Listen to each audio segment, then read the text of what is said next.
The 1980s were a turbulent time for the American auto industry. Manufacturers struggled to adapt to new emission standards, rising fuel prices, and growing competition from foreign automakers. While some models were able to move the industry forward, others became cautionary tales of poor design, mechanical failure, and misguided ideas. Here are the 10 worst and dumbest American cars of the 1980s, highlighting some of the biggest automotive misfires of the decade. Dear viewer, don't forget to subscribe to the channel. Thanks for your support. Number 10.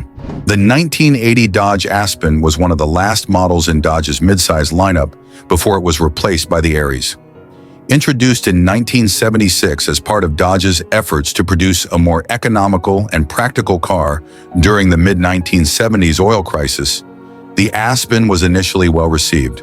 However, by 1980, its reputation had significantly declined due to serious quality issues, including rust problems and poor reliability, at a time when Dodge was trying to compete with the rising tide of reliable and fuel-efficient imports from Japan.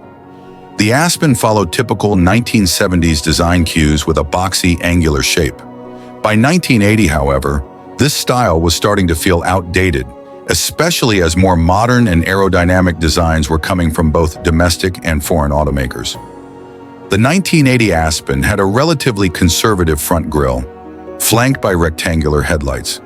Its design was simple, but not particularly memorable. The Aspen was offered in several body styles, including a sedan, coupe, and station wagon. Despite this versatility, none of these body styles stood out in a highly competitive market. Inside, the Aspen had a basic utilitarian layout with low-cost materials. By 1980, the materials used for the interior were often criticized for their cheap feel, and reports of poorly fitting components, loose panels, and general lack of refinement were common. A six-cylinder engine known for its durability, but not its power or fuel efficiency. For more power, a 318 cubic inch V8 was offered, though it wasn't particularly fuel efficient. The largest option, the 360 cubic inch V8, provided better performance, but was rarely chosen due to increasing fuel prices and emissions regulations. None of the engine options were particularly fast, and the car's weight and emissions control equipment further hindered performance.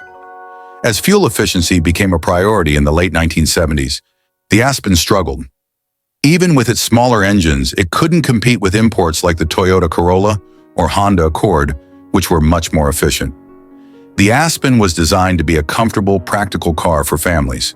However, its suspension system, while offering a smooth ride, was not geared toward performance. The car tended to handle sluggishly, especially in the larger V8 versions. One of the Aspen's most infamous issues was its propensity to rust prematurely. Due to quality control issues at the factory and poor anti-corrosion treatments, many Aspens began showing signs of rust after only a few years. This made the car a liability for owners and contributed to its rapid depreciation.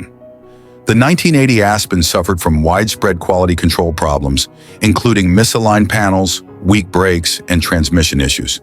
Complaints about reliability plagued the model, and it quickly earned a reputation for breaking down frequently. The Aspen was intended for middle-class families looking for an affordable, reliable, and economical car. However, with rising competition from Japanese imports, the Aspen's design and engineering felt dated. The Corolla was a smaller, more fuel-efficient car that outclassed the Aspen in both reliability and build quality. Known for its durability and efficient use of space, the Accord represented the new standard for family sedans. Domestic competitors that, while suffering from similar quality issues, still managed to outsell the Aspen by the end of its production. When the Aspen was first introduced in 1976, it won Motor Trend's Car of the Year award, largely due to its balance of size and efficiency. However, by 1980, the car's flaws had become impossible to ignore. Owners frequently complained about the car rusting in less than 3 years, even in mild climates. The Aspen was notorious for its frequent breakdowns, with problems in the transmission, engine, and electrical systems. Due to these issues, the Aspen's resale value plummeted, making it a poor investment for buyers. The Dodge Aspen's numerous issues damaged Chrysler's reputation. By 1980, Chrysler was on the verge of bankruptcy, Largely due to poor sales and the negative perception of cars like the Aspen. The Aspen was discontinued after 1980 and was replaced by the front-wheel drive Dodge Aries, one of the early K cars that helped Chrysler recover financially in the 1980s. With its rust issues, poor quality control, and dated design, the Aspen was ill-equipped to compete against the rising tide of reliable and fuel-efficient imports. Though initially popular, its legacy remains one of failure, and it stands as a cautionary tale of how quality problems can tarnish a car's reputation. Number 9. The 1985 Oldsmobile Calais was introduced as part of General Motors' strategy to downsize its cars and transition to front-wheel drive. The Calais replaced the Oldsmobile Omega and was part of GM's N-body platform, shared with the Pontiac Grand Am and Buick Somerset. Despite some initial promise, the Calais suffered from significant shortcomings in reliability, build quality, and overall appeal. In an era of growing competition from both Japanese and domestic automakers, the Calais struggled to stand out.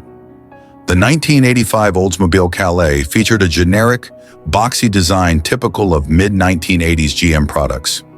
It was not a particularly attractive car, with plain lines and uninspiring proportions. The front grille was simple and conservative, with quad rectangular headlights.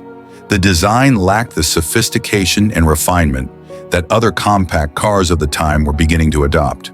The Calais was offered in two-door coupe and four-door sedan variants. The coupe had slightly sportier intentions, but even this model failed to turn heads due to its underwhelming styling. Inside, the Calais suffered from low-grade materials and a lack of attention to detail. Cheap plastics were prevalent throughout the cabin, and the overall fit and finish were poor, even by mid-1980s standards. The dashboard was simplistic and outdated, with small, hard-to-read gauges.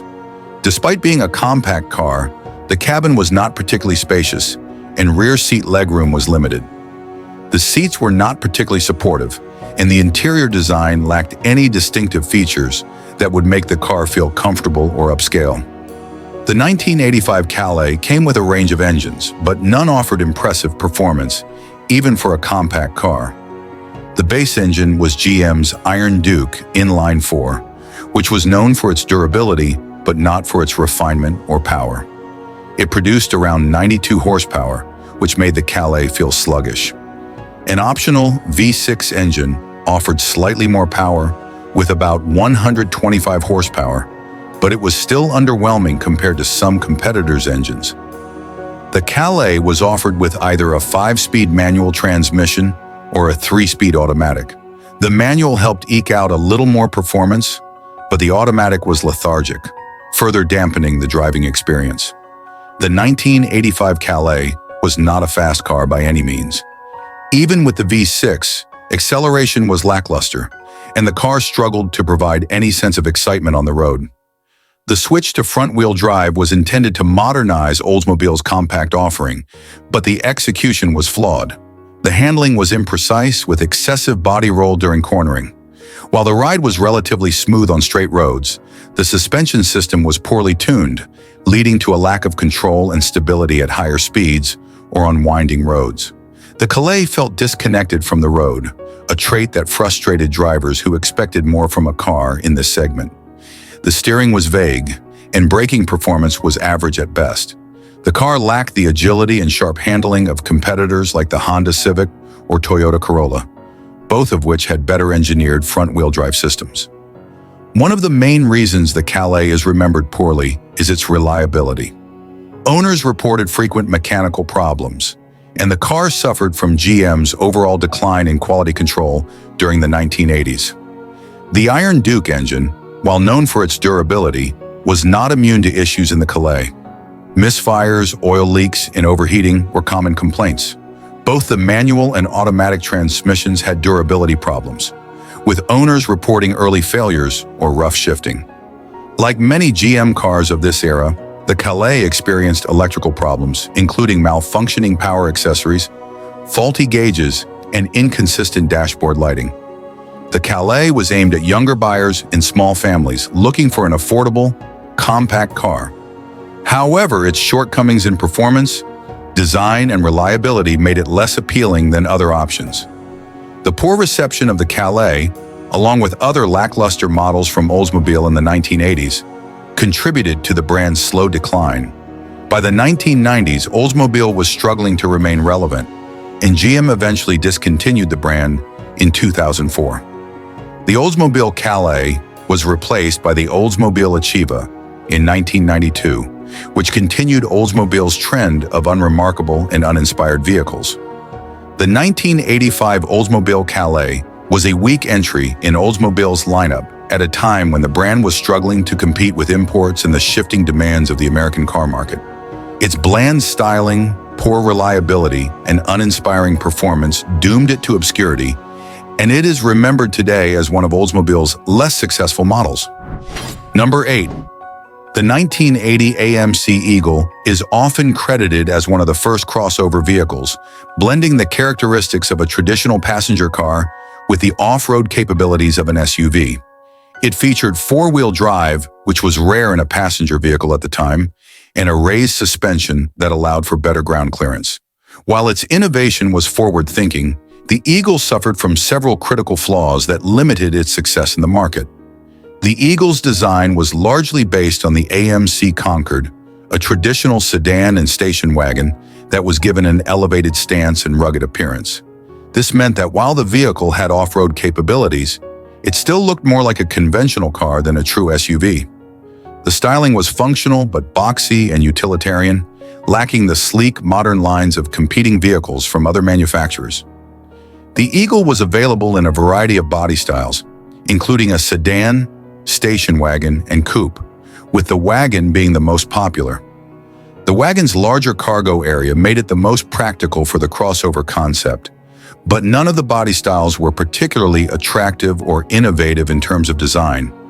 The interior of the Eagle was fairly basic and utilitarian, with a focus on durability rather than luxury or refinement. AMC was known for using low-cost materials, and this was evident in the Eagle's cabin. The dashboard was simple, and while functional, it lacked the sophisticated features of more upscale competitors. The gauges were straightforward, but the overall fit and finish of the interior were lackluster. The seating was practical but not particularly comfortable, with limited legroom in the rear seats, especially in the sedan and coupe models. The station wagon version offered more cargo space, but it was not significantly better than a traditional wagon of the era. The Eagle's biggest weakness was its underpowered engines, which were not well suited to the vehicle's weight and four-wheel drive system. The most common engine was AMC's 4.2-liter, 258 cubic inch inline six, which produced around 110 horsepower. This engine, while durable, was far too weak for the Eagle, especially when compared to the more powerful engines in rival vehicles. A smaller V8 engine was available in certain models, but it did little to improve performance and was considered outdated compared to more modern power plants from other manufacturers. The Eagle was offered with either a 3-speed automatic transmission or a 4-speed manual transmission. Neither transmission did much to enhance the vehicle's performance, and shifts could feel clunky, especially in the automatic version. While the Eagle's four-wheel drive system was a significant innovation for the time, it added extra weight and complexity to the vehicle, exacerbating the issues with power and handling. Although the four-wheel drive system was useful in adverse weather or off-road conditions, it was not enough to overcome the Eagle's sluggish overall performance. One of the most significant problems with the AMC Eagle was its poor handling. The raised suspension, designed to give it more off-road capability, made the car feel top-heavy and unstable during turns and at higher speeds. Body roll was excessive, and the car lacked the tight, responsive handling found in traditional passenger vehicles. While the Eagle performed reasonably well in off-road environments or snow-covered roads, it wasn't as rugged as true off-road vehicles like the Jeep Cherokee. The car's suspension and chassis weren't built to handle serious off-road punishment, limiting its appeal to hardcore off-road enthusiasts. On paved roads, the Eagle's ride was rough and bouncy due to the raised suspension. It lacked the smoothness and refinement that drivers expected from a car, making it uncomfortable for long-distance trips. The AMC Eagle was marketed to consumers who wanted the utility of a four-wheel drive vehicle without sacrificing the comfort of a car. However, the Eagle struggled to appeal to either market segment fully. Off-road enthusiasts found it too weak, while everyday drivers were turned off by its clunky handling and poor ride quality. The AMC Eagle has gained some attention from car enthusiasts, primarily due to its status as a pioneer of the crossover segment. However, its poor performance and reliability issues mean it is not a highly sought-after collector's car. Some off-road enthusiasts appreciate the Eagle for its quirky design and four-wheel drive capabilities, but it remains a niche vehicle in the classic car world. The 1980 AMC Eagle was an innovative concept that ultimately fell short due to poor execution. While it was one of the first cars to blend car-like comfort with off-road capability, its weak engines, clumsy handling, and reliability issues made it a disappointment. Number 7. The 1985 Chrysler LeBaron convertible was one of Chrysler's more fashionable vehicles of the mid-1980s, marketed as an affordable luxury car. While it boasted a sleek design and open-top driving, the LeBaron struggled with several critical flaws that diminished its appeal. Despite its stylish appearance, the car was plagued by weak performance, subpar build quality, and reliability issues. The LeBaron convertible had a sleek, stylish look for the time, with a relatively aerodynamic body, pop-up headlights, and a clean, squared-off design. It fit the bill for drivers looking for a more affordable convertible in the mid-1980s. The power-operated soft top was a major selling point, offering open-air driving at a lower price point than many other convertibles on the market. However, it was prone to wear and tear, with reports of issues like leaks and mechanical malfunctions over time. Though it had a distinctive and eye-catching design, it was not backed up by strong performance, and many of the visual elements, like the chrome accents, were considered superficial in quality. The interior of the 1985 LeBaron was one of its weak points. While it was equipped with a few luxury features, like power windows and comfortable leather or cloth seats, the overall fit and finish were poor. Many critics noted that the plastics and other materials used in the cabin were of low quality. Parts of the dashboard, controls, and trim were prone to breaking or deteriorating quickly. While the front seats were reasonably comfortable for an economy luxury vehicle, the rear seating was cramped and space was limited, especially in the convertible version. The lack of storage space also added to the practical issues of the car. The performance of the 1985 Chrysler LeBaron convertible was lackluster, primarily due to its weak engine options. The base engine was a 2.2-liter inline-4 that produced 93 horsepower, which was far from enough to deliver any sort of thrilling driving experience. The engine struggled to move the car with any enthusiasm, especially with the added weight of the convertible top mechanism. There was a turbocharged version of the 2.2-liter engine, which improved output to 146 horsepower, but even this model felt sluggish compared to other sporty cars on the market. The turbo engine also suffered from reliability issues, with turbo lag and overheating being common complaints. The LeBaron was available with a 3-speed automatic or a 5-speed manual transmission. The automatic transmission was known for its slow shifts, while the manual option was clunky and did little to enhance the driving experience. The LeBaron's handling was not sporty, despite its convertible style. It had significant body roll in corners, and the steering was vague, offering little feedback to the driver.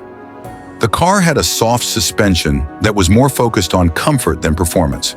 While this provided a relatively smooth ride on the straight roads, it made the car feel unsteady when cornering or driving at higher speeds.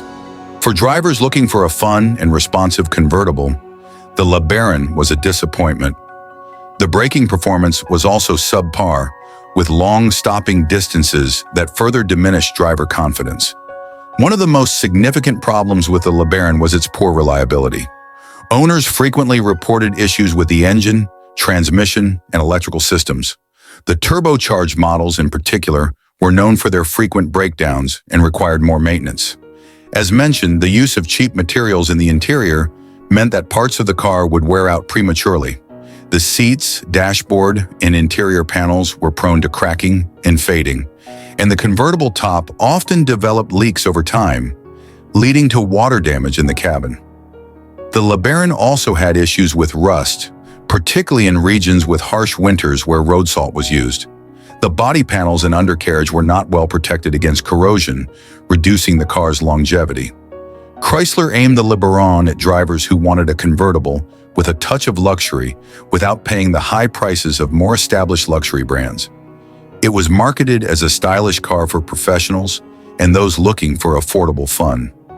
The Ford Mustang was a direct competitor and offered a far more powerful driving experience, particularly with its V8 options.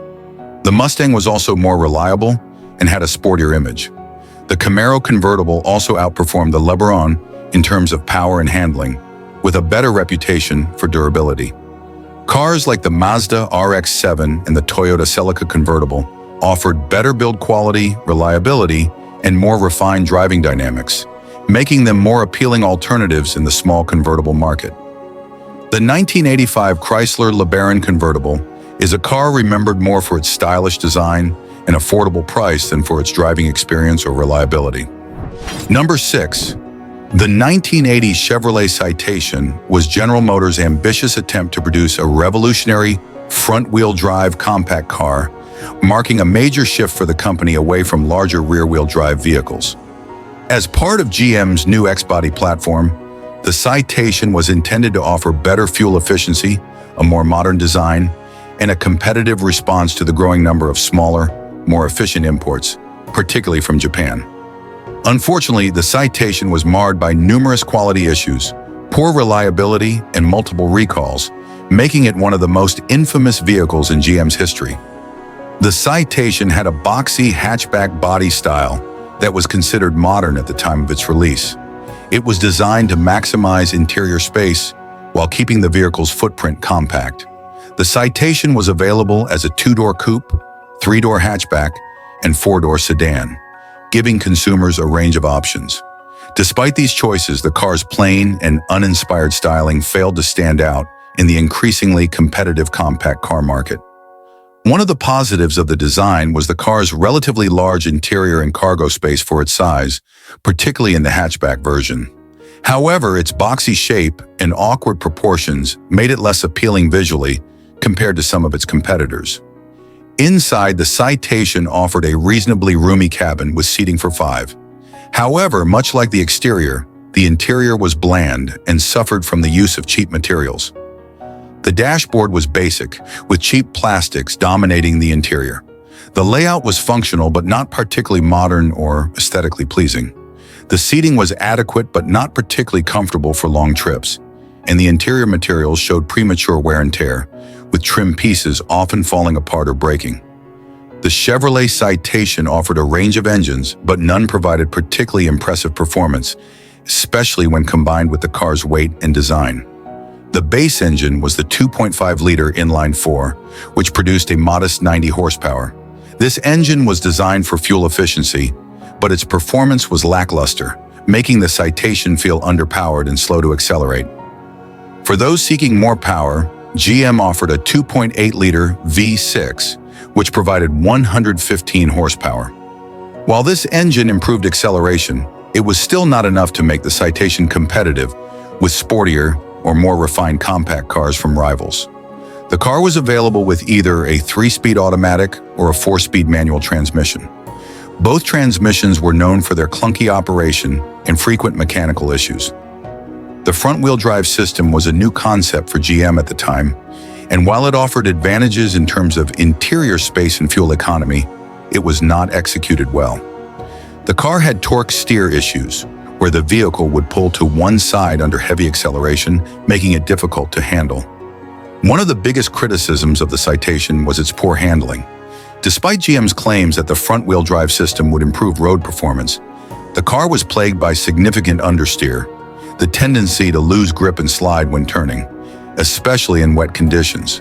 The suspension was also soft and prone to excessive body roll, leading to a poor overall driving experience. The Chevrolet Citation became notorious for its poor reliability. From the moment it was launched, the car experienced a variety of mechanical issues, many of which led to costly repairs and widespread consumer dissatisfaction. One of the most infamous problems involved the braking system. Many owners reported that the brakes would lock up under normal driving conditions, especially on wet or slippery surfaces. This defect was a major safety concern and contributed to multiple recalls. Both the automatic and manual transmissions were prone to early failure. The automatic transmission often shifted harshly or failed completely, requiring expensive repairs. The Citation also suffered from frequent electrical problems, including faulty wiring and malfunctioning dashboard gauges. Owners reported that lights and electronics would fail without warning. The Citation became infamous for being one of the most recalled cars of its time. Between 1980 and 1985, it was subject to numerous recalls for issues ranging from the aforementioned braking defects to steering problems, fuel system failures, and suspension issues. The 1980 Chevrolet Citation is remembered as one of GM's most disappointing and problematic vehicles. What began as a promising leap into the future with a front-wheel drive compact ended in failure due to numerous quality control issues, poor handling, and a litany of recalls. Despite early sales success, the car quickly became a black mark on GM's record, and its troubled legacy still resonates in automotive circles today. For many, the Citation stands as a cautionary tale about the dangers of rushed production and inadequate engineering. Number 5. The 1987 Yugo G-Fi is widely regarded as one of the worst cars ever sold in the United States. Produced by Zastava Automobiles in Yugoslavia and imported to the U.S. by entrepreneur Malcolm Bricklin, the Yugo GV, short for Great Value, was marketed as an ultra-low-cost economy car. Its initial appeal came from its price, which at just $3,990 made it the cheapest new car available in America. However, this low cost came with severe compromises in terms of quality, reliability, and performance, leading to the Yugo's infamy as one of the most notoriously bad cars in automotive history. The Yugo GV had an incredibly simple, boxy design based on an old Fiat 127 platform from the early 1970s. It was compact and designed to be cheap to produce, with little attention paid to modern aesthetics or aerodynamics. The Yugo was incredibly small, measuring just over 11 feet long, making it one of the tiniest cars available in the US at the time. While this made it easy to park and maneuver, the overall design was outdated and basic. The styling was as bland as possible. No flashy lines, no chrome accents, and no innovative design elements. It was purely functional, designed to be inexpensive rather than appealing. The car's dated and boxy appearance made it seem like a relic from a past era, even when it was brand new. The exterior panels were thin and flimsy, with poor fit and finish. Body panels often misaligned, and rust quickly became an issue, even on new models.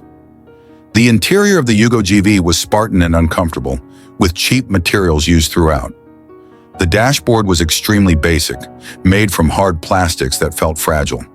The layout was functional but lacked any modern conveniences or aesthetic appeal. The seats were thinly padded and uncomfortable for long journeys. Upholstery materials were of poor quality and prone to tearing or wearing out quickly. Despite its compact size, the Yugo offered a surprising amount of interior space due to its upright design. However, the uncomfortable seating and low-grade materials detracted from any potential advantage in practicality. The 1987 Yugo GV was powered by a 1.1-liter inline-4 engine that produced just 55 horsepower, sourced from Fiat.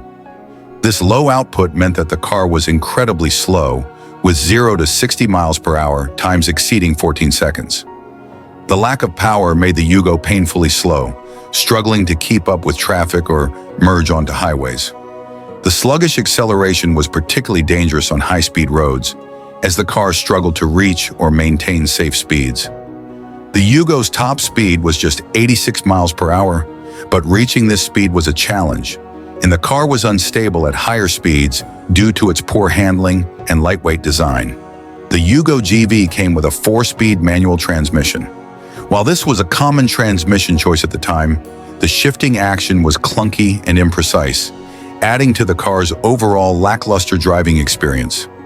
A 3-speed automatic transmission was also available, but was even less reliable and further hindered the car's already poor performance. The Yugo's one potential advantage was fuel economy. With EPA ratings of around 30 miles per gallon in the city, and 35 miles per gallon on the highway. However, this fuel efficiency was not enough to make up for its numerous other shortcomings. The Yugo GV gained its infamous reputation primarily because of its extreme unreliability. The car was prone to constant mechanical breakdowns and required frequent repairs that often negated its low purchase price. The Fiat-derived engine was outdated and prone to mechanical failure. Timing belts often snapped prematurely, causing severe engine damage. Owners frequently reported issues with starting the car, misfires, and erratic engine behavior. The Yugo was notorious for electrical failures, with problems such as headlights or dashboard lights randomly cutting out.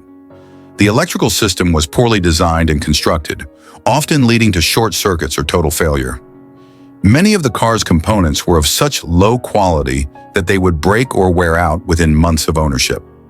The doors, windows, and other body parts were flimsy and fragile, often needing replacement early in the car's life. The manual transmission was poorly built and prone to failure, with many owners reporting that it would grind between gears or completely seize up. The Yugo was notorious for rusting prematurely, especially in climates with harsh winters. Rust would develop on the undercarriage, door panels, and even inside the engine bay, often within the first year of ownership. The 1987 Yugo GV is remembered not for its innovation or achievements, but for its abysmal build quality, lack of reliability, and poor performance. While it offered a new car at an unbeatable price, it ultimately became a cautionary tale about cheapness at the cost of quality. The Yugo's notoriety has endured, and it remains a key example of how a car can fail spectacularly despite an initial burst of success. The 1986 Dodge Omni was an economy hatchback designed to offer affordable transportation to budget-conscious buyers. Initially introduced in 1978, the Omni was Dodge's response to the growing demand for small, fuel-efficient cars in the wake of the 1970s energy crisis. By the mid-1980s, however, the Omni was outdated and plagued with a reputation for poor build quality, weak performance, and unrefined handling. While it helped Chrysler survive financially during tough times, the Omni's lackluster reliability and underwhelming driving experience left it forgotten among more iconic models of the 1980s. The Dodge Omni had a very basic, boxy design typical of many small cars of the time. The look was utilitarian and conservative, with little attention paid to styling or aesthetics. As a compact hatchback, the Omni was small and easy to park, making it well-suited for city driving. However, its appearance was plain and uninspired, with little to make it stand out on the road. The styling was bland and functional, offering few features beyond basic necessities. The simple grille, squared-off headlights, and flat body panels gave it a generic appearance. One of the Omni's biggest weaknesses was its subpar build quality. The car felt cheaply constructed, with thin sheet metal, poorly fitting panels, and easily damaged components. Many owners complained of rattling, squeaking, and flimsy door handles, or trim. The interior of the Omni reflected its low-cost design. It was basic and devoid of luxury, with cheap materials and a Spartan layout. The dashboard featured hard plastics and minimal instrumentation, with only the most essential gauges and controls. The overall layout was straightforward but felt dated, even by mid-1980s standards. The seats were thinly padded and uncomfortable on long drives. Upholstery materials were prone to wear and tear, further detracting from the car's long-term durability. Despite being a compact car, the Omni provided decent interior space for passengers and cargo, thanks to its hatchback design. However, this practicality was outweighed by the car's poor comfort levels and low-grade materials. The 1986 Dodge Omni came with a 1.6-liter inline-4 engine that produced 62 horsepower, which was insufficient for delivering any real sense of speed or performance. This underpowered engine struggled with acceleration and left the car feeling slow, especially when compared to more modern small cars. The Omni's 0 to 60 miles per hour time was around 14 seconds, making it one of the slowest cars of its time. The sluggish acceleration made it difficult to merge onto highways or pass other vehicles safely. The Omni's top speed was in the low 80s mile-per-hour range, which was adequate for urban commuting, but felt strained on highways. The Omni offered either a 4-speed manual or a 3-speed automatic transmission.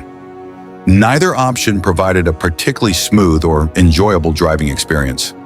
The manual was the better option for those seeking more control, but the gearbox was clunky and imprecise. The automatic was considered even worse, as it further sapped the car's already limited power, making the Omni feel painfully slow and unresponsive. One of the few positive aspects of the Dodge Omni was its fuel efficiency, with EPA ratings of around 25 miles per gallon in the city and 30 miles per gallon on the highway. This made it appealing to buyers looking for an economical car during a time when fuel prices were still a concern. The Omni's handling was unrefined, with minimal attention paid to driver engagement or comfort. The car had poor road manners, with a suspension system that was too soft for confident cornering, yet too stiff to provide a comfortable ride.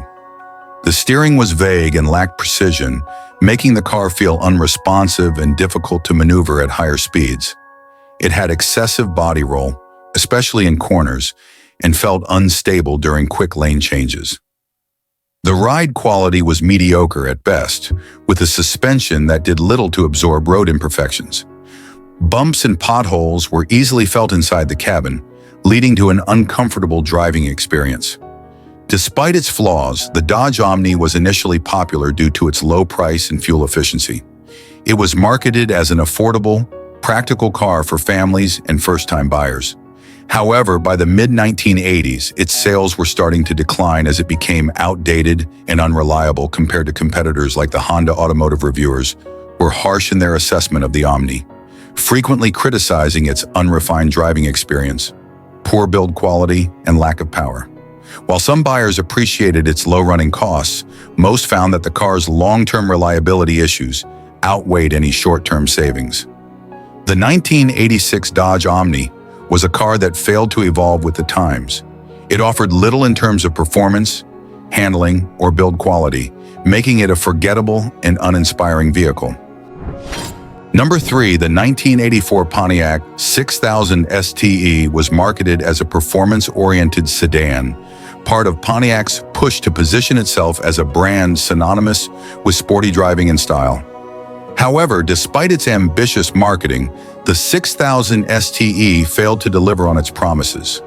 It was characterized by underwhelming performance, uninspired handling, and a design that didn't quite capture the sporty essence Pontiac aimed for. The 6000 STE featured a sleek, aerodynamic profile that was typical of mid-1980s sedans, but it fell short of being visually striking. With its dimensions, the 6000 STE had a solid presence on the road, but its overall design lacked the flair needed to stand out among its competitors. The car had a boxy shape with rounded edges, giving it a somewhat dated appearance compared to more contemporary rivals. The design elements were conservative, lacking the aggressive styling cues that define true performance vehicles. Inside, the 6000 STE was equipped with a comfortable yet basic interior, focusing on functionality over flair. The dashboard was straightforward, with an arrangement of controls that was easy to navigate. However, the materials used were often criticized for feeling cheap and lacking sophistication. The seating was comfortable for daily use, but didn't provide the sporty feel expected from a performance sedan. The upholstery and design were standard for the era, lacking any special touches that could elevate the driving experience. The Pontiac 6000 STE was equipped with a 2.8-liter V6 engine that produced around 130 horsepower. While this was adequate for daily driving, it did not offer the robust performance that many buyers sought in a sports sedan. The car's acceleration was sluggish, with a 0 to 60 miles per hour time of around 10 seconds. This lack of power made it feel more like a standard family sedan rather than the sporty vehicle it was marketed to be. The top speed was limited, further underscoring its underwhelming performance credentials. The 6000 STE came with either a 3-speed automatic transmission or a 5-speed manual, but neither option was particularly engaging. The automatic transmission was criticized for its slow shifting and lack of responsiveness, detracting from any performance claims. While the manual offered more control, it still didn't compensate for the car's overall lack of power and engaging driving dynamics. The handling characteristics of the 6000 STE were mediocre at best. While Pontiac aimed for a sporty ride, the reality was a soft suspension that contributed to excessive body roll during turns. The steering felt vague and uncommunicative, making it difficult for drivers to feel confident during cornering or when making quick maneuvers. The ride quality was comfortable for everyday driving, but this comfort came at the expense of sportiness. Drivers looking for an engaging driving experience were likely to be disappointed. The overall build quality of the 6000 STE was hit or miss. While some owners reported satisfactory experiences, others encountered issues with interior rattles, faulty electronics, and general fit and finish problems. The vehicle was generally regarded as dependable for everyday use, but it didn't inspire confidence in its long-term durability. Some components were known to fail earlier than expected, leading to additional repair costs for owners. The Pontiac 6000 series, including the STE variant, had moderate sales figures. The STE's performance aspirations attracted some buyers, but it didn't achieve the acclaim Pontiac had hoped for. Automotive critics often panned the 6000 STE for its inability to deliver on the sporty image it projected. Many felt that it fell short in performance, handling, and overall excitement, leading to its status as a forgettable entry in Pontiac's lineup.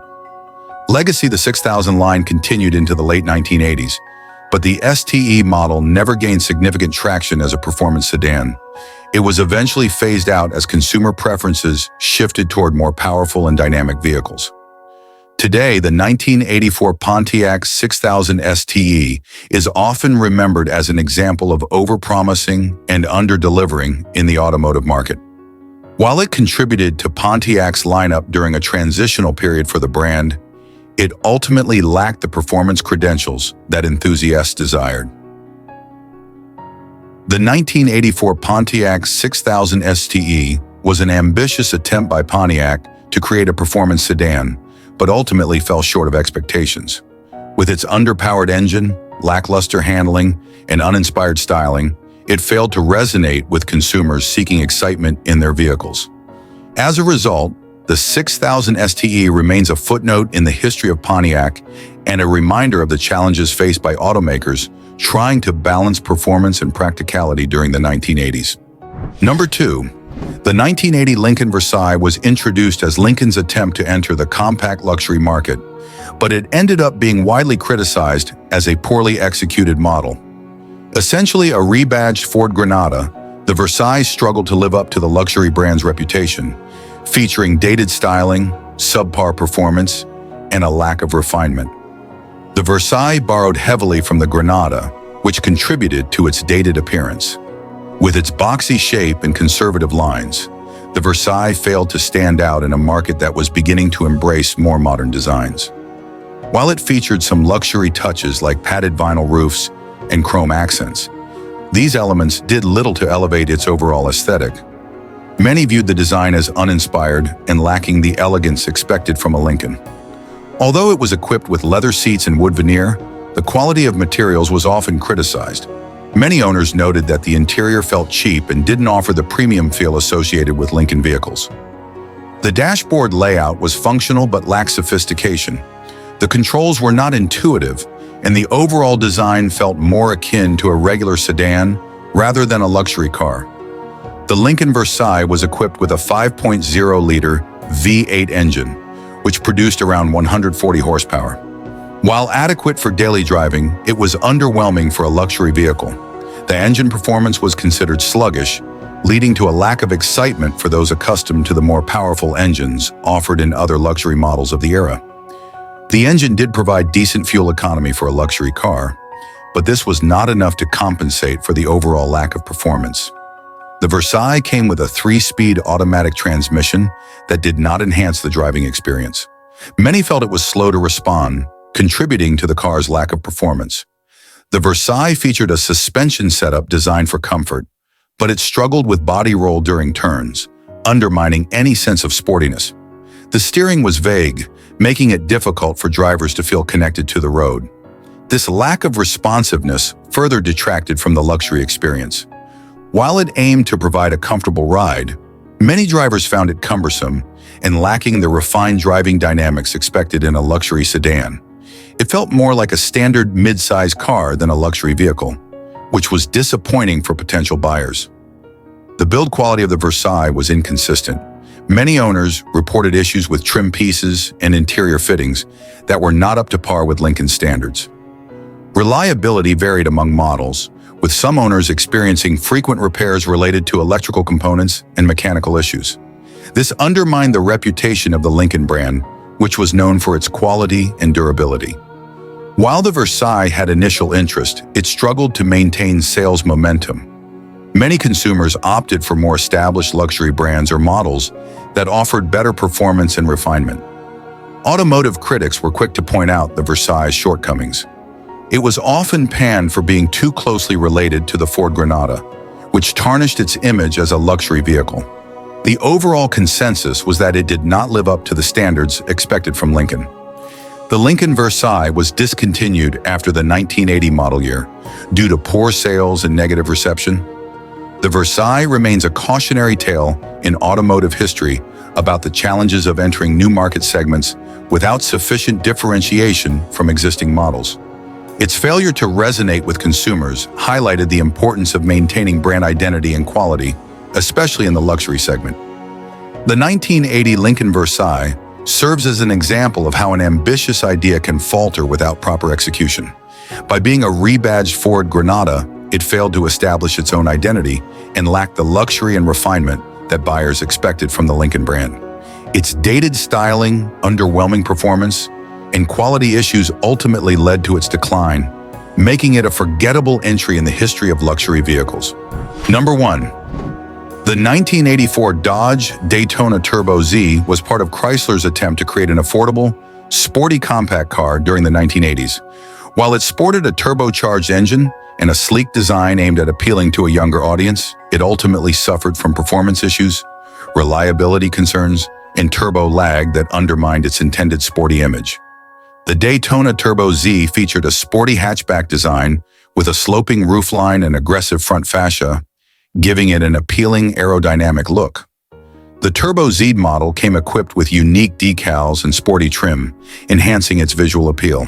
However, some critics felt the design was somewhat generic, lacking the distinctiveness of competitors. Inside, the Daytona aimed for a sporty yet functional layout. The dashboard featured a mix of analog gauges and a digital speedometer, which was cutting edge at the time. However, the overall interior materials were often criticized for being low quality and not befitting a sporty model.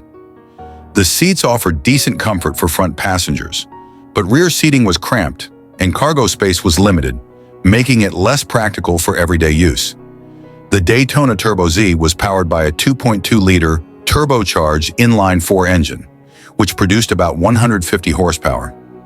Despite the promising numbers, drivers experienced significant turbo lag, meaning the car could be slow to respond when accelerating, leading to frustration. This lag undermined the expected performance that a turbocharged engine should deliver. The car came with either a 5-speed manual or a 3-speed automatic transmission. The automatic transmission was often criticized for being unresponsive and less engaging compared to other sporty models of the era. The Daytona Turbo Z featured a front-wheel drive layout with a sport-tuned suspension. However, many found the handling to be less sporty than advertised. The car exhibited significant body roll during sharp turns, detracting from the driver's confidence and enjoyment. While the Daytona was marketed as a sporty car, many owners felt that the driving experience did not live up to expectations. The combination of turbo lag and a lack of precise handling led to a disappointing performance on the road. One of the most significant drawbacks of the Daytona Turbo Z was its reliability. Owners reported various mechanical problems, including issues with the turbocharger, electrical components, and the engine itself. The quality of materials used in the construction of the Daytona was often viewed as subpar, leading to interior wear and tear that appeared earlier than expected. The Daytona Turbo Z initially generated interest due to its sporty image and marketing, but as reliability issues surfaced, consumer confidence waned. Automotive critics often pointed out the discrepancy between the car's sporty aspirations and its actual performance. The issues related to turbo lag and reliability tarnished its reputation, making it less appealing compared to competitors in the same class. The Dodge Daytona Turbo Z represents a period when manufacturers experimented with sporty designs and turbocharged engines, aiming to attract younger buyers. Unfortunately, its shortcomings highlighted the risks associated with rushing new technologies into production without thorough testing. The Daytona model continued for several years, but the Turbo Z variant did not achieve lasting popularity. Its performance and reliability issues kept it from being a notable player in the compact sports car market. The 1984 Dodge Daytona Turbo Z had the potential to be a standout sporty compact, but ultimately fell short due to performance issues, turbo lag, and reliability concerns. While its design was appealing and it offered a unique take on the sporty car concept, the execution left much to be desired, making it a frustrating car to own for many drivers. Its legacy serves as a reminder of the challenges faced by manufacturers in balancing innovation with reliability and performance.